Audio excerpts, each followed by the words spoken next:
Bienvenue dans ce nouveau numéro d'une semaine dans le monde. Retour sur les trois grandes actualités qui ont marqué cette semaine. Et avec nous ce soir, Patricia Alémonière, bonsoir. Spécialiste des questions internationales, grand reporter. Ziad Limam, bonsoir. Vous êtes le directeur du mensuel Afrique Magazine. Et puis, on salue également Fabrice Rousselot, spécialiste des questions internationales, ancien directeur de la rédaction du quotidien Libération. Bonsoir. Nicolas Vado, dessinateur pour les journaux belges Le Vif et l'Écho et membre de Cartooning for Peace.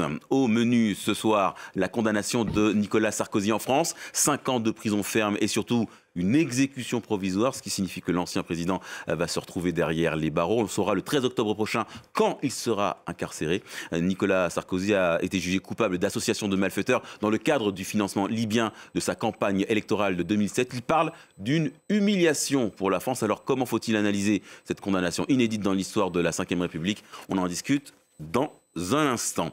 Benyamin Netanyahou s'est-il mis au banc du concert des nations? Le Premier ministre israélien s'est adressé à la communauté internationale depuis la tribune de l'Assemblée générale de l'ONU.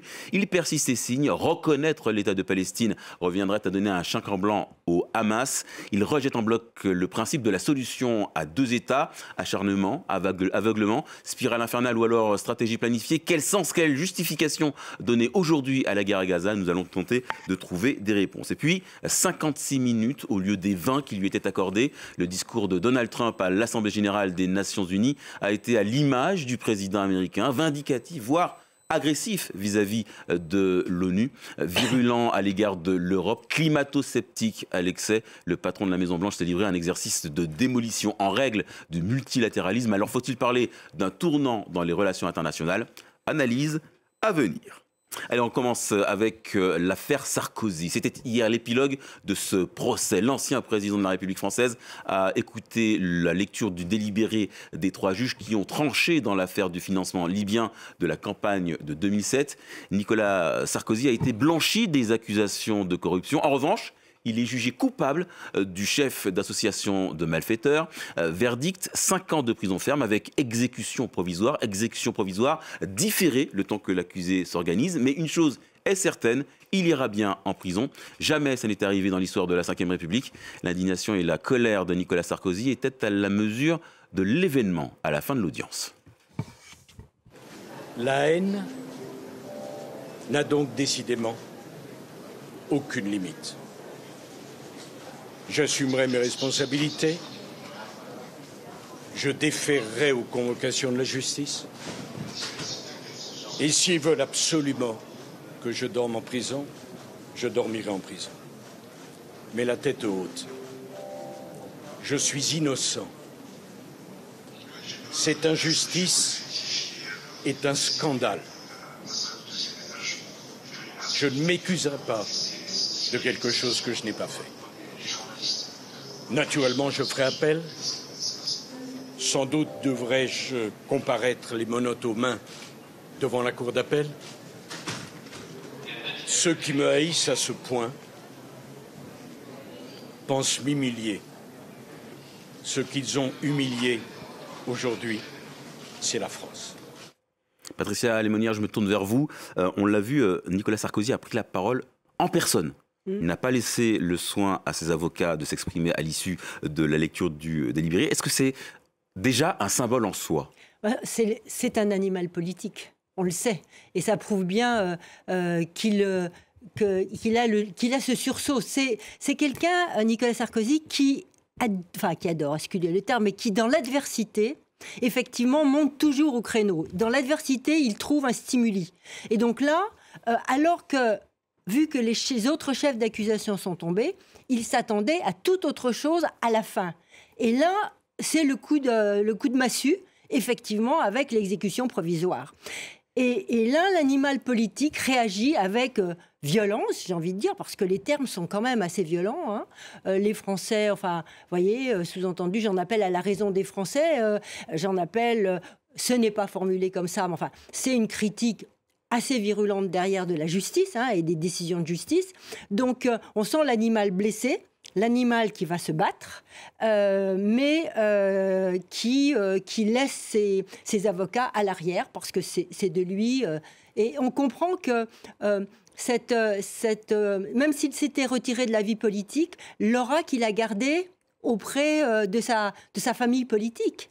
Quand on voit que le Premier ministre est allé le voir juste après sa nomination, ça en dit long sur l'influence de cet homme en coulisses. Votre réaction, Fabrice Rousselot, on sent effectivement l'animal blessé, comme le disait Patricia Alémonière, mais est-ce qu'il a aujourd'hui assez de ressources pour rebondir et pour faire effacer ce qu'il qualifie d'infamie ? Effacer, non. Ça, c'est clair que maintenant, la décision a été prise. Après, on va voir un peu les recours, ce qui va se passer. Moi, ce qui me gêne un tout petit peu, c'est la nature du débat, en fait, depuis cette affaire. Il parle d'injustice, ça, je peux comprendre. Voilà, en tant que, voilà, il parle du fait qu'il est innocent, je peux le comprendre aussi. Le terme haine est différent. Le terme haine, ça veut dire qu'en fait, on politise tout d'un coup l'appareil judiciaire. Et ce débat qui était sous-tendu et qui aujourd'hui a éclaté depuis hier soir, je trouve que ça, c'est un petit peu compliqué parce que c'est un peu malsain.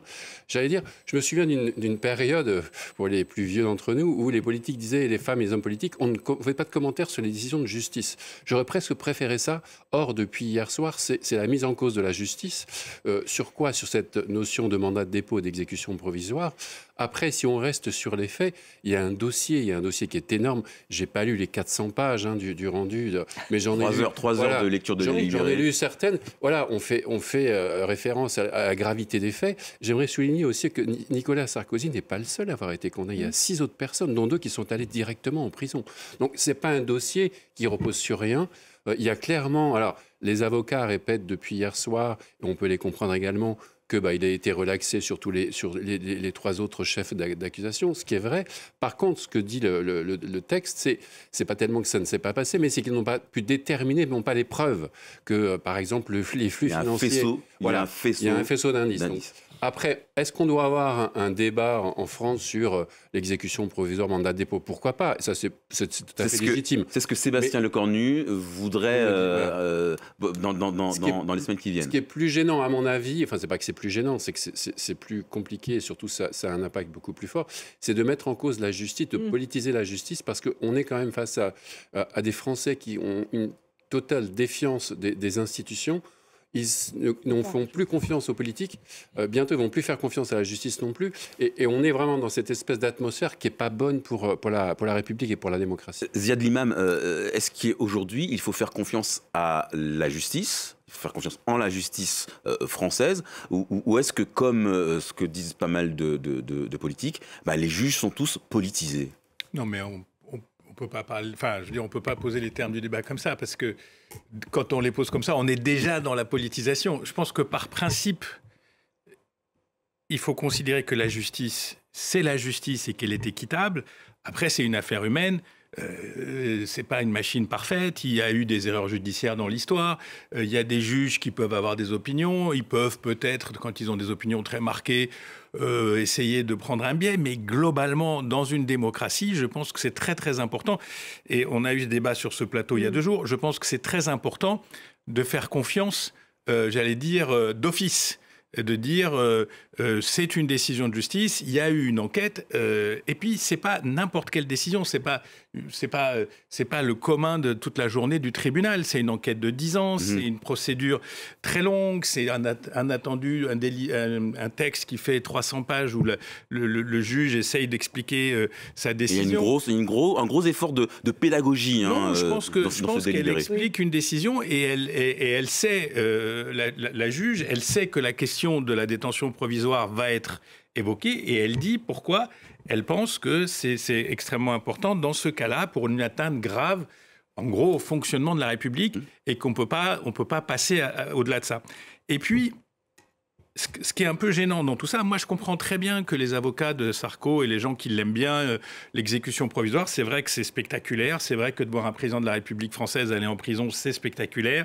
Il va falloir s'organiser parce que c'est pas non plus n'importe quelle cellule, c'est pas non plus n'importe quelle procédure.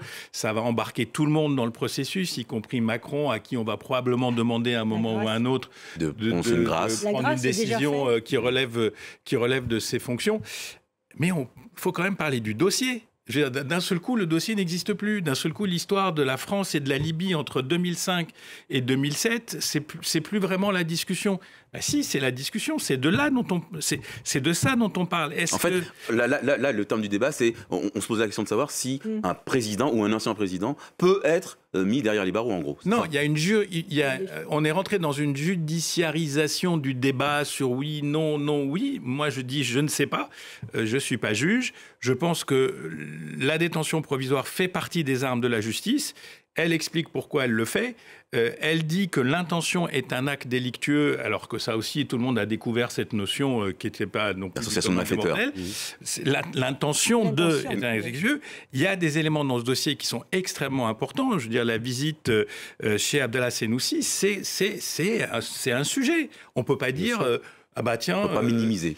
Oui, donc je pense qu'on devrait s'intéresser à cette histoire, on devrait s'intéresser au rapport qu'il y a eu avec la Libye de Kadhafi, on devrait s'intéresser à la fin de Kadhafi, on devrait s'intéresser à tout ce qui s'est passé dans ce chapitre. Et au lieu de ça, on est en train de discuter pour savoir si les Français sont des avocats ou des juges ou des... Ce qui est intéressant, on en parlait tout à l'heure, c'est la différence de traitement entre la presse française et la presse internationale sur ce sujet-là. Oui. La presse internationale, elle reste factuelle.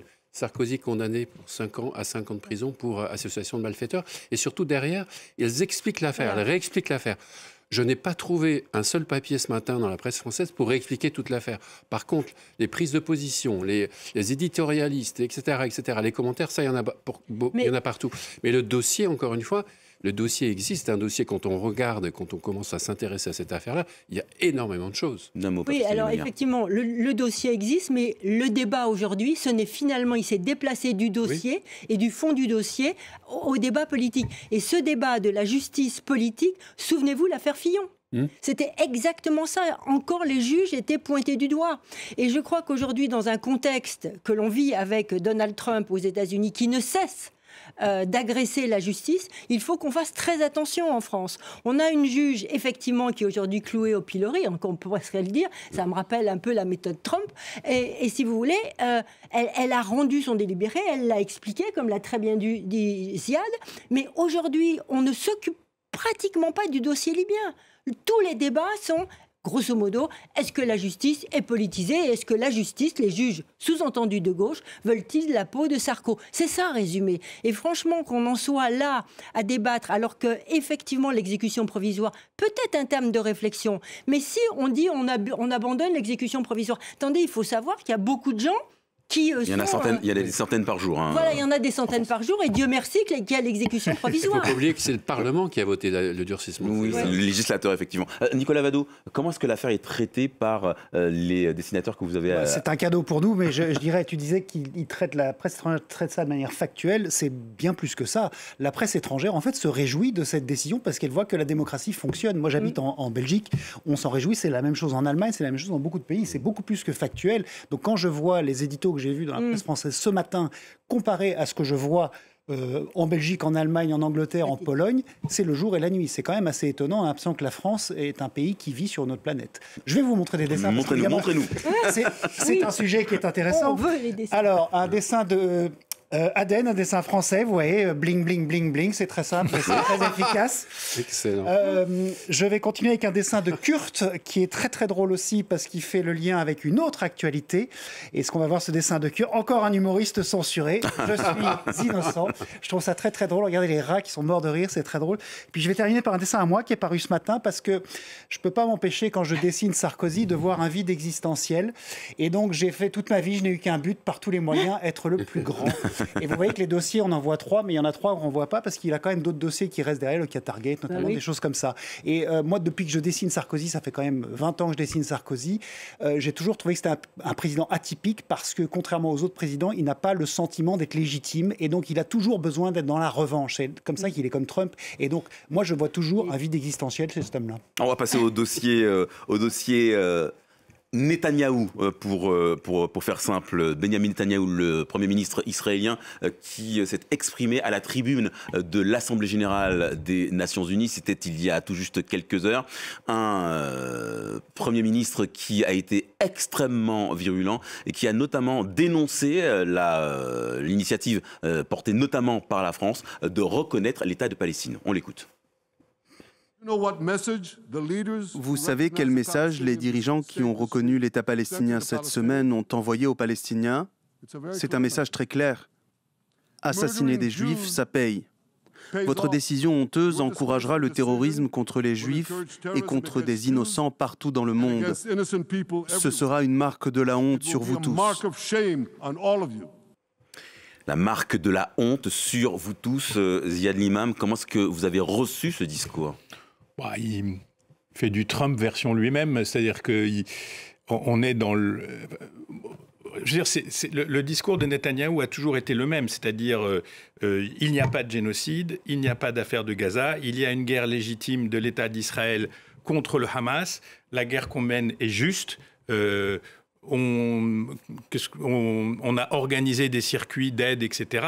Et la tension monte, y compris dans les mots, parce que ça va loin de dire quand même à des Français, à des Anglais, à des Espagnols, et à 148 pays dans le monde, vous portez la marque de l'infamie et vous serez responsable du meurtre des Juifs. C'est quand même d'une violence inouïe pour un homme politique de dire ça aux Nations Unies.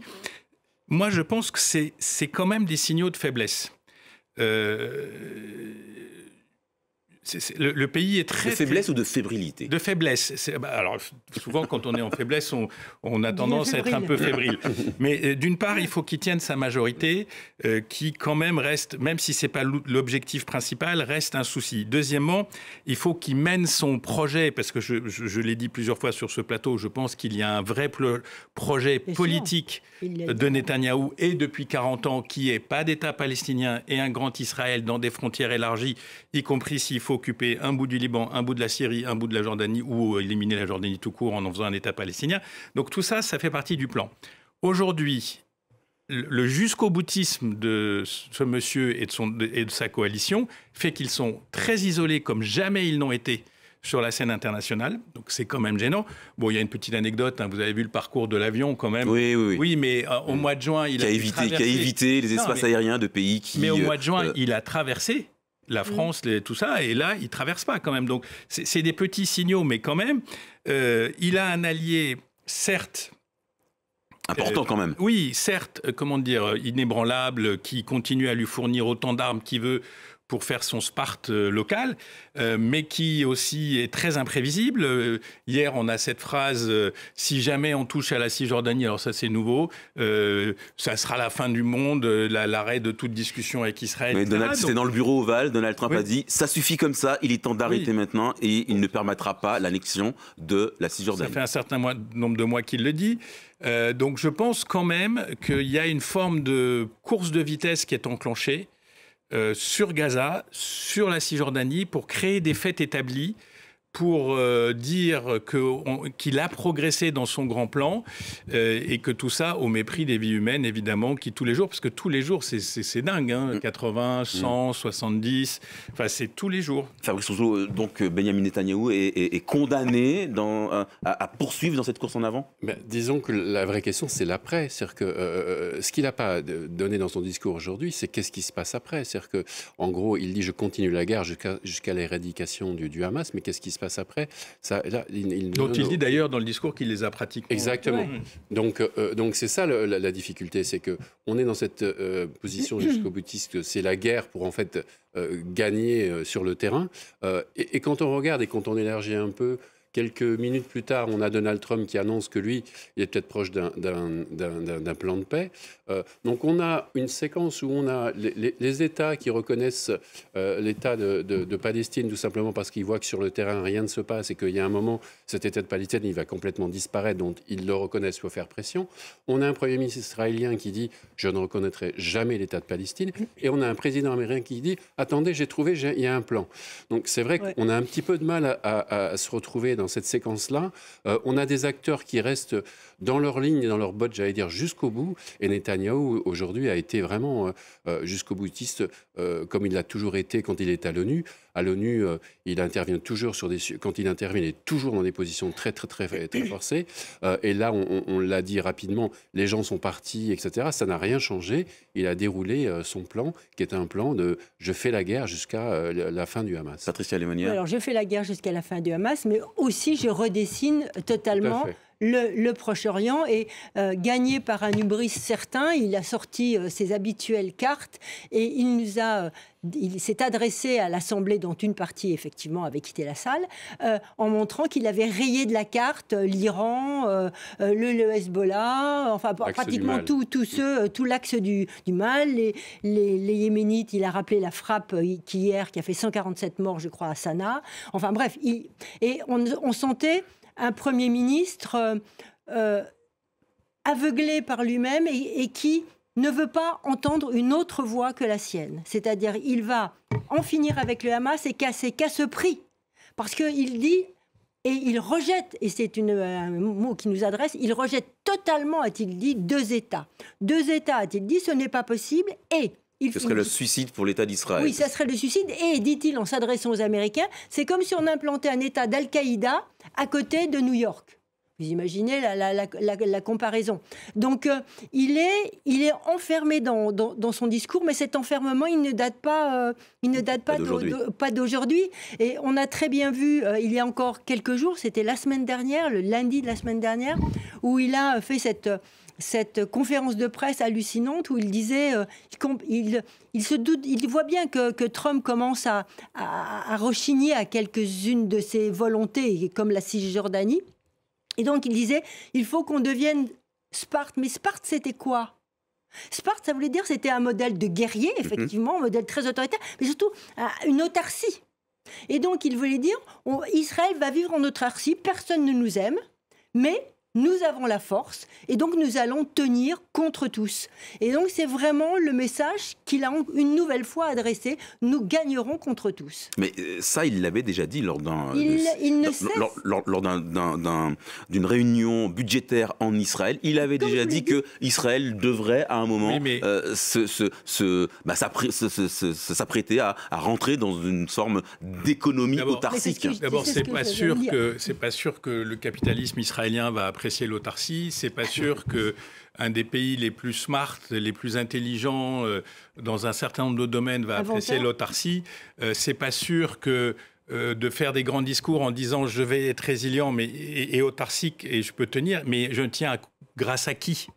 C'est ça l'arnaque dans le discours. Il tient parce que les États-Unis le soutiennent à bout de bras, les armes, les livraisons, etc. Et il y a des choses qui changent. Vous avez vu aujourd'hui Microsoft, il y a des acteurs de cette affaire et de ce drame qui commencent à se dire il va y avoir des conséquences juridiques, il va y avoir des procès, il va y avoir, en s'appuyant sur ce qui restera de la pauvre Cour pénale internationale, une fois que les Américains auront essayé de la démanteler complètement, mais ça va quand même jouer. Les gens qui disent on ne peut plus fournir des informations de la même manière qu'on le faisait avant. Donc tout ça est en train de bouger et il n'y a pas d'autarcie possible il n'y a pas de Moyen-Orient remodelé en disant qu'il n'y a pas de Palestiniens. Ça n'existe pas. C'est une vue de l'esprit. Oui, mais en attendant, il est dans cette vue-là, et en attendant, il poursuit cette guerre poussée à l'extrême, effectivement, à Gaza. Mais c'est-à-dire que l'homme est enfermé. Il s'enferme et il isole. Ce que je trouve le plus frappant, c'est qu'en fait, c'est qu'il nie un avenir palestinien, quel qu'il soit d'ailleurs. Et donc, on est quand même passé il y a quelques mois encore où on poussait la solution à 2 États, on espérait un cessez-le-feu, etc. Tout ça, c'est terminé. C'est-à-dire qu'avec l'arrivée de Trump également, qui a permis à Netanyahou de faire un peu tout ce qu'il voulait, etc., on est aujourd'hui acculé à un scénario qui est la guerre jusqu'au boutiste. On ne sait pas quel avenir dessiner pour les Palestiniens. Et les nations comme la France, l'Espagne, etc., qui poussent parce qu'ils veulent espérer encore que la diplomatie puisse régler quoi que ce soit. Et pour l'instant, ça n'aboutit à rien. Mais est-ce qu'il faut croire à un moment que les États-Unis puissent infléchir leur position sur ce point-là? Je pense que la clé, c'est les États du Golfe. Parce que les États du Golfe détiennent quoi? Les accords d'Abraham. Les accords d'Abraham, c'est le grand héritage laissé à la postérité par Donald Trump, qu'il voudrait élargir à l'Arabie Saoudite. Par Jared Kushner. Et par Jared Kushner, son gendre, et même Tony Blair, enfin on peut, voilà. Et donc, ces accords d'Abraham, là, le projet d'annexion de la Cisjordanie, la coupure de la Cisjordanie en deux, on a bien vu tout de suite les Émirats Qu'est-ce C'est qu'ils ligne ont dit? rouge. C'est la ligne rouge, on refuse. Et la ligne rouge, on refuse. Alors, on ne parle pas des messages discrets qu'a fait passer le prince d'Arabie Saoudite, voilà, à Donald Trump, qui sont très importants. Donald Trump ne peut pas se permettre d'avoir les États du Golfe qui le lâchent. D'autant que les fameux milliards promis lors de son voyage en avril tardent à venir aux États-Unis. Ils sont tous suspendus, les milliards. Ils sont pas, oui, mais... Voilà. Donc, si vous voulez, moi, je crois que Donald Trump est sensible à ça. Et c'est pour ça qu'il a aujourd'hui et encore hier répété « il n'y aura pas d'annexion de la Cisjordanie ». Bon, d'accord, il venait de voir le Turc. Voilà. mais... Donc, Mais tu es en train de dire quoi? Que c'est le dernier qui a parlé qui a raison? Les États du Golfe, c'est pas... Vas-y. Non. Ziad Limam, allez-y. Les États du Golfe n'ont pas la même approche que toi. Ils pensent qu'au contraire, ils sont dans un danger absolu. C'est-à-dire qu'ils se sont aperçus qu'ils se sont... laissé finir, je l'aurais développé. Voilà. Vas-y. Mais c'est ça, vas-y. Non, c'est-à-dire que, oui, les accords d'Abraham, tout ça, c'est bien joli, mais quand il y a eu l'attaque sur le Qatar, on a découvert qu'un allié absolument essentiel pouvait être bombardé sans que les Américains lèvent le petit doigt et fassent même un petit exercice de la calinothérapie au moins. Je t'arrête tout de suite parce qu'ils avaient déjà découvert ça lorsque les Iraniens avaient, grâce à leur proxy, bombardé les sites d'Aramco en Arabie Saoudite. Moi, je pense que les Américains n'ont pas d'amis d'une manière générale. Ils n'ont que des intérêts. Ils ont une alliance stratégique avec Israël qui, pour le moment, passe avant toute autre alliance. Et que s'il faut enterrer les accords d'Abraham, on enterrera les accords d'Abraham parce que c'est pas grave, on recommencera. De toute façon, Trump peut parfaitement inventer des nouveaux accords. D'un mot, Fabrice Rousselot. Conclusion, la seule question qui reste aujourd'hui, c'est qu'est-ce qui peut faire infléchir la position de Netanyahou? Pour l'instant, honnêtement, je ne vois rien. Donc... Nicolas Vado, ça a inspiré les dessinateurs? Évidemment, c'est un sujet casse-gueule, mais ça m'inspire quand même. Je vais commencer par un dessin qui vient du Brésil de Amorim sur la reconnaissance de l'État palestinien à l'ONU. On va voir le dessin qui va s'afficher à l'écran, je l'espère. Est-ce qu'on le voit? Il devrait bientôt arriver, le voilà. Voilà, et vous voyez qu'on amène non pas un siège, mais un strapontin vraiment à la Palestine. Et vous voyez derrière le bâtiment de l'ONU. Par vidéo. Ouais. Par vidéo en plus. Donc c'est un dessin qui est très fort. Un deuxième dessin de Sanaga qui nous vient de France, qui montre un peu l'hypocrisie de la chose. Vous avez ce que ça va changer. Voici les armes que vous pourrez balancer sur la Palestine. Voici les armes que vous pourrez balancer sur l'État de Palestine. Et ça montre un peu l'hypocrisie, le vœu pieux qu'est la reconnaissance de cet État palestinien qui reste symbolique. Et puis je termine par un dessin très drôle de Urbs, dessinateur français. Il travaille pour Sud-Ouest et aussi pour Le Monde. État palestinien reconnu, c'est vite dit. Moi, de toute façon, je ne suis pas physionomiste. C'est dur, ça. C'est très très dur. Mais c'est très dur. Notre troisième thème, 56 minutes de discours, d'un discours qui a médusé, on peut le dire comme ça, les spécialistes de la diplomatie et de la politique étrangère. À la tribune de l'ONU, il y a quelques jours, Donald Trump a prononcé donc une allocution très virulente contre le multilatéralisme, contre l'Europe, contre l'ONU, et glorifiant sa propre action. On en écoute un extrait. Nous avons parlé aujourd'hui avec Benjamin Netanyahou et tous les dirigeants du Moyen-Orient, qui sont des personnes formidables. Et nous sommes sur le point de conclure un accord sur Gaza, voire même d'obtenir la paix. Avez-vous promis à certains dirigeants cette semaine que vous empêcherez Israël d'annexer la Cisjordanie? Je ne permettrai pas à Israël d'annexer la Cisjordanie, non. Cela n'arrivera pas. Bon, ça c'était Donald Trump dans le bureau ovale. Mais ça marche aussi. Hein. Mais ça marche également, effectivement. Donald Trump qui a affirmé que l'époque que nous traversons, c'est tout simplement l'âge d'or de l'Amérique. Est-ce que vous êtes d'accord avec cette affirmation, Patricia Lémonière? Écoutez, lui, en tout cas, on est persuadé. Il veut faire aussi un dôme d'or de protection. Donc, on est avec Donald Trump dans la dorure totale, hein, on va le dire. Il n'arrête pas de faire cette référence. Et je pense que c'est aussi comme ça que les États du Golfe le séduisent. Hein, c'est parce que, par toutes ces dorures. Bon, à part ça, beaucoup plus sérieusement, je crois que l'Amérique se replie totalement sur elle-même. Et dans cette critique du multilatéralisme, c'est un retour à l'intérieur. C'est des mouvements pendulaires qui s'exercent aux États-Unis régulièrement depuis la naissance pratiquement des États-Unis. Donc ça, c'est pas très nouveau. Ce qu'il y a de nouveau aujourd'hui, c'est la violence. du personnage Donald Trump. C'est-à-dire que...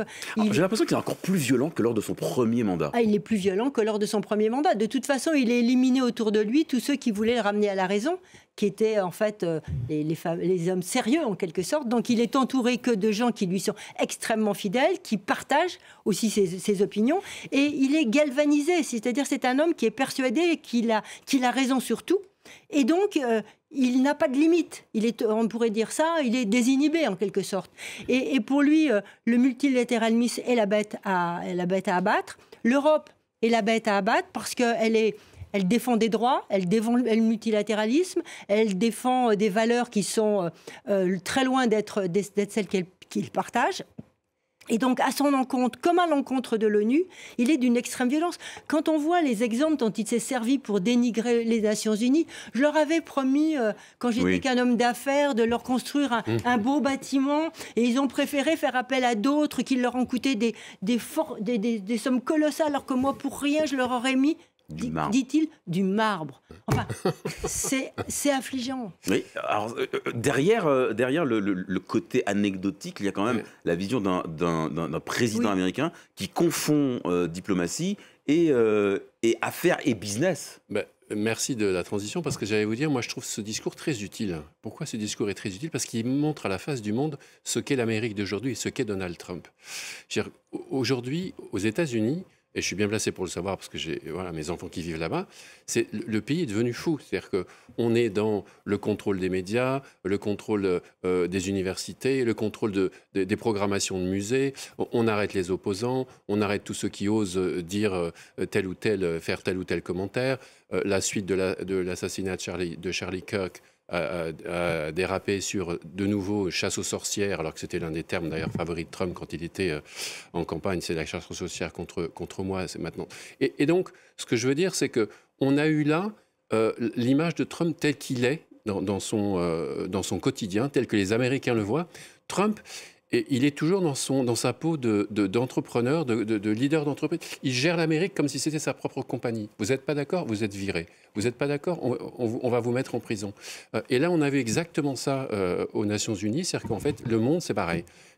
Le climat, la lutte climatique, c'est une arnaque, ça n'existe pas. Telle ou telle prise de position, non merci, on n'en veut pas. Et donc, je suis là, j'ai une position de force, je fais ce que je veux avec ce que je veux, et tant pis pour le reste. Ziad Liman, ça pose quand même la question de savoir si les États-Unis sont encore une démocratie aujourd'hui. C'est pas si simple de démanteler la démocratie américaine. On est d'accord. Donc, dans l'esprit d'une partie d'entre eux, de tout ce petit groupe autour de Donald Trump, les Miller, les gens comme ça, etc., ils ne sont pas forcément en train de détruire la démocratie, ils sont en train de remettre l'Amérique où elle aurait dû être. Et donc, il y a cette espèce de film dans leur tête, ce que vous avez dit un peu tous les deux. Mais voilà... Là où elle aurait dû être, selon leur roman à eux. Selon leur roman à eux, qui est un roman très puissant, parce que ça fait quand même 51% des voix, de gens qui se sont fait quand même globalement avoir, parce que la situation de l'Amérique d'aujourd'hui est pas mieux, voire pire, que celle qu'a laissé Biden en partant. Ça, c'est un. Deux... il commence à y avoir de la réaction. Alors évidemment, c'est souvent des choses anecdotiques. L'histoire de Kimmel, par exemple. Son retour à l'antenne a été quand même... le retour à l'antenne. Mais c'est une histoire anecdotique, mais extrêmement intéressante, parce que le patron d'ABC, enfin le grand patron de Disney, s'aperçoit que quoi qu'il fasse, il va se faire avoir. Et que dans ce système, ils ne peuvent pas être gagnants. Ils sont que perdants s'ils cèdent. Et donc, petit à petit, il y a des mouvements, comme aux États-Unis, ils appellent ça des grassroots movements. Il y a des gens qui se sont mis à se désabonner. C'est parti partout dans la presse. Il y a une partie d'Hollywood qui... Alors, je sais bien, tout ça, ça a l'air d'être un petit peu le sucre sur la tarte aux pommes. Mais ou ça peut être aussi la partie émergée de l'iceberg. C'est révélateur d'une Amérique qui bouge. Le jeune candidat à l'élection de New York, qu'ils font tout pour le détruire. C'est un communiste, c'est un musulman, c'est limite Al-Qaïda. C'est l'État. Le gars, il a un discours tout à fait rationnel, il a un discours très à gauche, donc évidemment ça pose des problèmes à l'appareil du Parti démocrate, mais le gars, tous les jours, les sondages augmentent, y compris dans la communauté juive de New York, qui lui fait confiance. Donc on voit que cette bataille pour le cœur de l'Amérique, parce que c'est ça qui se joue, elle n'est pas perdue. Elle n'est ni gagnée par Trump, ni perdue par les autres. Mais les autres sont dispersés. Le leadership démocrate, il est contesté. La peur des sanctions, la peur des pénalités, c'est quand même effrayant. Des gens se font arrêter. On peut être bloqué dans les aéroports. Enfin, c'est quand même assez inquiétant. Donc, il y a la peur, mais il y a de la résistance. Une Amérique en résistance, ça vous parle, ça ? Un tout petit mot pour compléter, finalement. Effectivement, je crois que aussi bien aux États-Unis qu'en Israël, pour faire le point, la solution, elle est parmi la population. Parce qu'on voit bien à quel point toutes les institutions sont attaquées. Et donc, c'est les gens qui, en se désabonnant d'ABC, c'est en se désabonnant de telle chose, finalement font reculer ceux qui détiennent la finance, les hommes d'affaires, et donc les hommes d'affaires, c'est Trump. Donc les citoyens ont un rôle bien plus important qu'ils ne le pensent s'ils jouent sur les bons, finalement, sur les bons leviers. Et je pense qu'en Israël, la solution aussi viendra de l'intérieur des Israéliens. Alors, les consommateurs, sont en quelque sorte les ennemis de Donald Trump, les ennemis de l'intérieur. Non, c'est pas ses ennemis, puisqu'il est transactionnel. Les consommateurs, c'est pas ses ennemis, c'est le core business. Faut pas oublier qu'il n'y a rien de nouveau chez Trump, parce qu'il utilise les 3 préceptes de Roy Cohn qu'il a formé: toujours attaquer, toujours nier, toujours dire qu'on a gagné. Et c'est exactement ce qu'il fait depuis ce qu'il a toujours fait.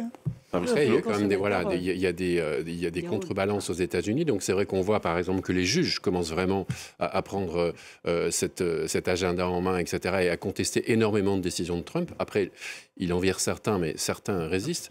On a des lieux aussi qui, politiquement et historiquement aux États-Unis, vont commencer à se réveiller. C'est vrai que c'est New York, c'est la Californie.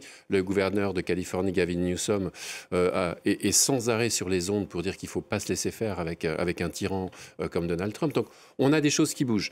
Après, il y a des échéances, il y a les midterms qui vont être une échéance importante l'année prochaine pour voir si vraiment il va être aussi sanctionné par et si elles se passeront bien. Et si elles se passent, après, il y a des gens qui se posent la question de savoir si même s'il perd au midterm, finalement, il n'en fera que pendre et qu'il continuera à gouverner par décret. Donc, il y a quand même beaucoup d'interrogations, mais c'est vrai qu'il y a une base qui commence à bouger un petit peu, et j'allais dire heureusement. J'aimerais bien qu'on parle un petit peu de son revirement sur l'Ukraine. Est-ce qu'il faut parler d'un grand tournant parce que quand on entend Donald Trump dire que la Russie est un tigre de papier, les mots sont un petit peu étonnants. Alors, d'abord, je pense qu'il l'a un peu mauvaise. Parce que l'histoire de l'Alaska, ça lui est resté là. Je pense que j'ai réussi, c'est génial, c'est mon pote Poutine. Je pense qu'il y a eu une incompréhension totale de la profondeur, j'allais dire, existentielle de la guerre ukrainienne pour Poutine et son régime. Donc ça va pas se régler comme ça. La deuxième chose, c'est un peu pervers. C'est, les Russes, tigres de papier. Les Russes répondent avec humour, donc ils rompent pas les ponts. Il n'y a pas d'attaque frontale de la Russie contre Trump. Et Trump dit, en fait, moi je suis d'accord, mais c'est vous les Européens, qu'allez vous en occuper ? Ce qui est quand même assez spécial. D'un côté, je vous aide, mais en fait, non, je ne vais pas vous aider. Et la phrase la plus intéressante, c'est celle du secrétaire d'État au Trésor, Scott Bessent, qui dit à la télé, mais Boston, c'est pas Varsovie. Tout est dit. Boston, c'est pas Varsovie. Donc, à vous, Européens, de régler ce problème avec tonton Vladimir. On sera là, mais bon, voilà, quoi. Donc, il s'en lave les mains. Alors, vous n'êtes pas loin de la vérité, parce que je pense qu'effectivement, Donald Trump a cette relation qui nous surprend toujours avec Vladimir Poutine, et où on n'a pas d'éléments. Pendant un moment, il y a eu tous ces hommes, c'est l'homme du KGB, où le KGB a un gros dossier sur lui, où il est dans des postures incongrues avec des gens et on ne peut pas en parler. Donc, joli, incongru. Voilà. Donc, voilà. Et donc, on s'étonne tous de cette fascination et de ce lien indéfectible, pratiquement, avec Vladimir Poutine. Mais une chose est certaine, avec ce tigre de papier, etc., alors, son entourage dit « Ah oui, mais c'est d'une manœuvre transactionnelle ». Une nouvelle fois, on nous ressort le mot magique transactionnel. Mais je crois que surtout, ça risque d'être un désengagement. C'est-à-dire, moi, je vais continuer à faire mon petit deal avec Poutine, si on peut faire du business ou se parler, parce qu'on s'aime bien. Enfin, on s'aime bien. Je ne sais pas pourquoi il s'aime bien, mais bon, il s'aime bien. En tout cas, il peut se désengager de tout ce qui est vis-à-vis de l'Ukraine, nous laisser effectivement, nous Européens, comme l'a très bien dit... Vous pouvez gagner. Vous pouvez même gagner. On va vous nous achetez les armes, et puis vous les redonnez aux Ukrainiens. Donc vous faites marcher notre industrie militaire, c'est parfait.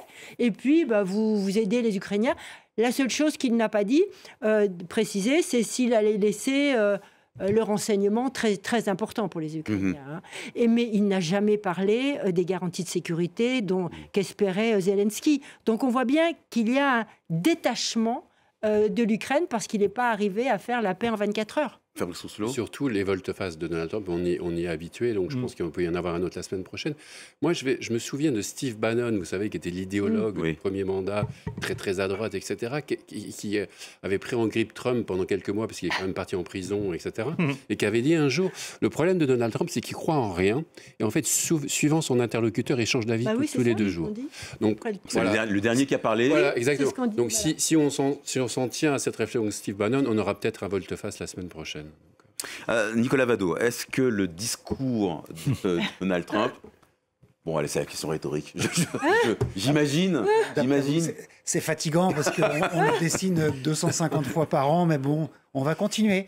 Alors, je vais commencer par un dessin de Ramsès, dessinateur de Cuba, qui montre cette signature de Donald Trump. Ça en dit long sur la psychologie de Donald Trump, sa signature. Vous voyez que sa signature est en fait une rature de ce qu'est en fait l'ONU. C'est un dessin qui est très très fort graphiquement parlant. Un autre dessin graphiquement parlant très fort de Gouffo qui vient du Mexique avec le fameux escalator qui va vers le réchauffement climatique parce que là l'escalator dans ce sens-là fonctionne. Un dessin symbolique. Le réchauffement climatique ou l'enfer, c'est la question. Un dessin symbolique mais très très beau. Et puis je vais vous montrer 3 dessins beaucoup plus rigolos cette fois-ci. On va commencer par Truand, dessinateur français qui vient souvent sur ce plateau. Retour du Late Show. Vous connaissez aussi celle sur l'autisme. Pour revenir évidemment au paracétamol qui favoriserait l'autisme. Un dessin très drôle de mon collègue et ami Pierre Kroll dans Le Soir. Vous allez voir ça. On revient sur l'escalator. La chaise électrique, je suis l'assassin de cœur qui est vous. J'ai bloqué l'escalator. Et regardez la tronche du gars qui va se faire électrocuter. C'est quand même assez rigolo. Et puis un autre dessin de Urbs que j'ai montré tout à l'heure, mais un autre qui est très très drôle aussi. Regardez, vous allez voir arriver. Après le discours de Trump à l'ONU, une question se pose. Faut-il reconnaître l'État américain ? Très bon. Excellent. Très très bon. Merci beaucoup Nicolas Vado. Merci Patricia Alémonière, Ziad Limam. Merci Fabrice Rousselot. Voilà pour cette édition d'Une semaine dans le monde. Et avant de se quitter, ce rappel et une pensée pour Cécile Collère et Jacques Paris. 1238 jours que les 2 Français sont retenus dans une geôle en Iran. Pensez également pour Lennart Monterlo, jeune franco-allemand, arrêté cet été, toujours en Iran. Nous ne les oublions pas. Voilà, restez avec nous, l'information continue sur France 24.